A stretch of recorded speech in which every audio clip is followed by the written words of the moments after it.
Ezekiel is the worst pastor. Yo mtu ni mchawi. Nilikuwa naona sijui kwa YouTube, sijui ni Facebook. Ningesema Pastor Ezekiel yule mchawi ameenda Western. Yes, mchawi ameingia Western. Welcome back to Havana Media. My name is Boniface Owino, and as usual, I'm going to be your host for today. There is something that I want us to discuss here, or I want us to talk about, before I give you time at the comment section so that you can also tell me your thought. I would like us to talk about this issue of pastors talking negatively or praying negatively about other pastors. I want to bring it this way, that in the body of Christ, or let me bring it in a human being. Like personally, as a human being, I understand that a man or a human being has got different parts of the body. And in these different parts of the body, every part has got its purpose and its reason as to why God created it to be the way it is. Like, for instance, the eyes were created to see. The nose was created to smell. The mouth was put there to talk. The ears are there to hear. The hands are there to touch. And maybe the legs are there to walk, or maybe to take you from one place to another. I want us to understand each other. The eyes are there to see, the ears are there to hear, the mouth is there to talk or to speak up, the nose is there to smell, the hands are there to touch, and the legs are there to take you from one place to another. Bring it back to the body of Christ. In the body of Christ, I understand very well that every pastor or every preacher has got a different mission. Every pastor has got a mission, and that is why they are called pastors or apostles. So fighting another pastor simply because you feel like is not like the pastor, or maybe he is not doing the same thing that you think, or doing the same thing that you're doing, is wrong. I'm talking this way simply because of what really happened, what is really happening, going on with the so-called Pastor ONYANGO, Mark from Kitale. He was fighting Pastor Ezekiel, saying that Pastor Ezekiel ni mchawi, Pastor Ezekiel is not a man of God. Like Pastor Ezekiel is a witch. He's going there. He went to Kitale to sell them the white snake, the white towels, the white water, something like that.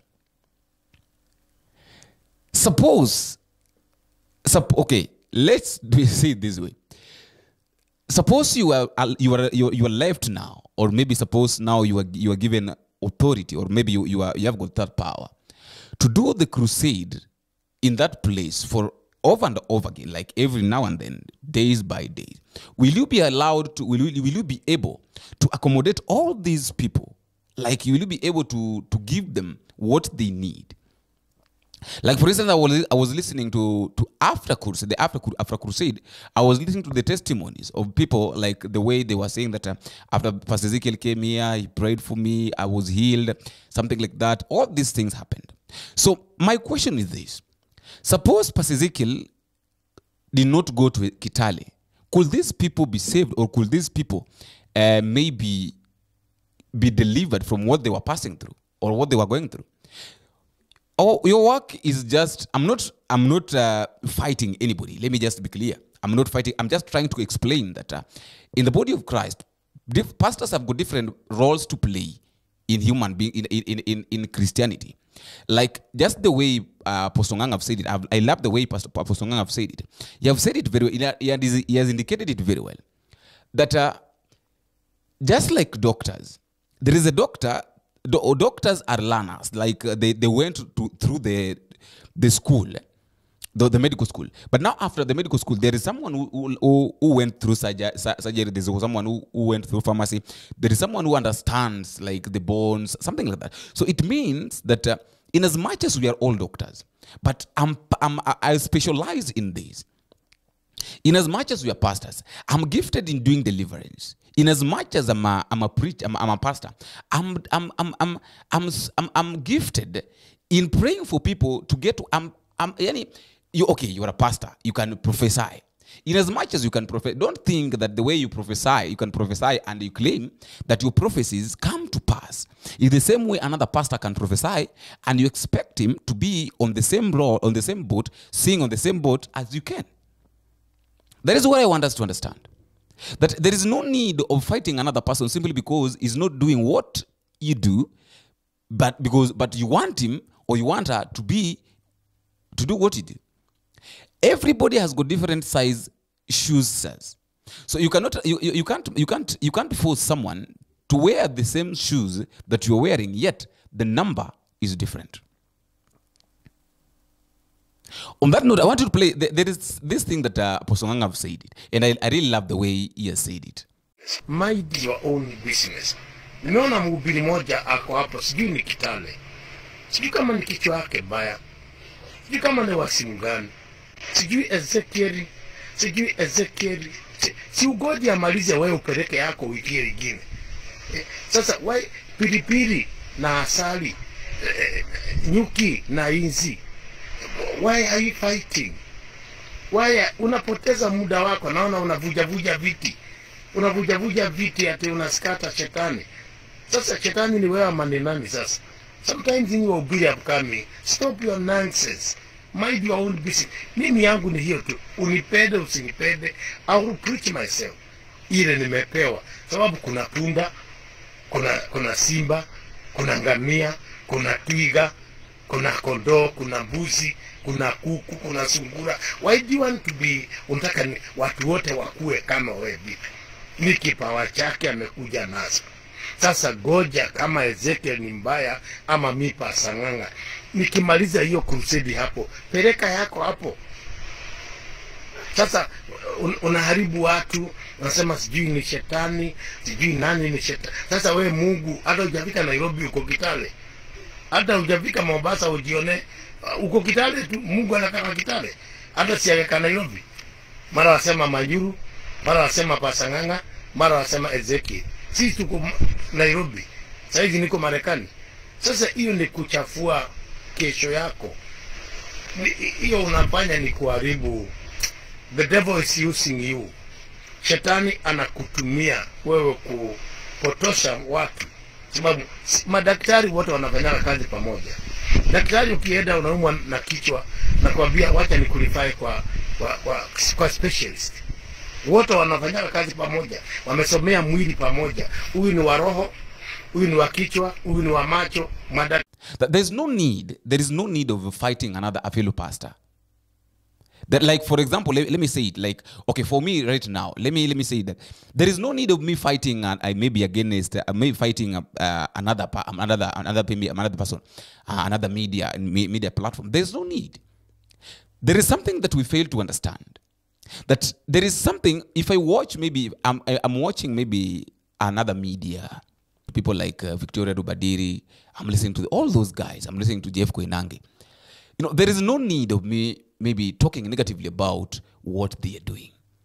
There is something here that we fail to understand. That is what I want us to talk about. We fail to understand that in as much as we can feel inferior, but there is something that we can learn that we didn't know from another person. So instead of fighting that guy, you should listen to what he does and how he do it so that you can learn. Because there are a lot of things that, no one is perfect. There are a lot of things that we need to learn from other people. So the moment you start fighting these guys, you will fail to get what you're supposed to get. I love the way Apostle NGANGA is saying it. That and I remember he said that my ministry, I can play guitar. And this guitar, if I give you that guitar to play, you cannot play. It means that there is a level that this guy is that you've not reached. So the moment you start fighting this guy, you will not reach that level. But instead, what you need to do is to look. Okay, let's say, for example, I was watching that video, the way the so-called Apostle NGANGA was. I've said that I'm not fighting him, but I was watching that video. And the way he was commanding his church members to break down chairs. So after breaking the chairs, who will pay or who will buy new chairs? You prayed for another person. The meeting went successful. And then after that, you pray, you broke your chairs. So you, either ways, you went at a loss. You broke your chairs, the meeting was successful at the end of the day. And then I had, there's also a video that I played. I had him talking about people like Apostle NGANGA, people like Bishop Apostle Kimani. So it's like, I don't know, but just like I've said, there is no need of us fighting each other. There is no need of you fighting another pastor simply because he's not in the same mission as you are. You do your mission, do your part.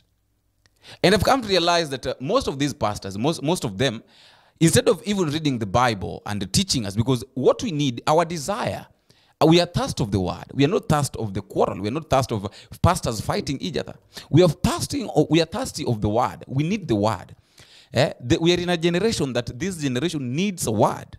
We are in a generation that this generation needs, the moment you pastors start fighting each other, when in case there is someone who wanted to come to leave what he was doing, maybe to come back to Christ, he feels like, okay, after all, if I go to church, where am I going to listen to? Because even the pastors are fighting each other. So there is a negative thought that is coming into their minds. So it is just my request. As I also want to leave it, I give you a chance. That is just my thought. I was just giving my thought because I've been listening to this video of Apostle NGANGA, the way he was saying it, and I really love the way he quoted it. I really love the way he put it, that let us do your part. Just do your role. Don't enter into somebody's role. Just do your part as a pastor, and then we are not supposed to judge. We are not supposed to judge, because the moment you judge, okay, you judge, who will judge you? That is just my thought. I also want to give you a chance at the comment section so that you can also tell me what you think concerning this issue of pastors fighting each other. Pastors have left their role. They have left what they're supposed to do. And that is why even politicians have now turned churches, have now turned, like, when a politician goes to church, he's more than a politician. Now the politician is given more chance to talk politics more than pastors to preach. You find that when a politician goes to church, he's given the platform to talk too much about politics. And then pastors come to preach like 10 minutes, and then the service is over.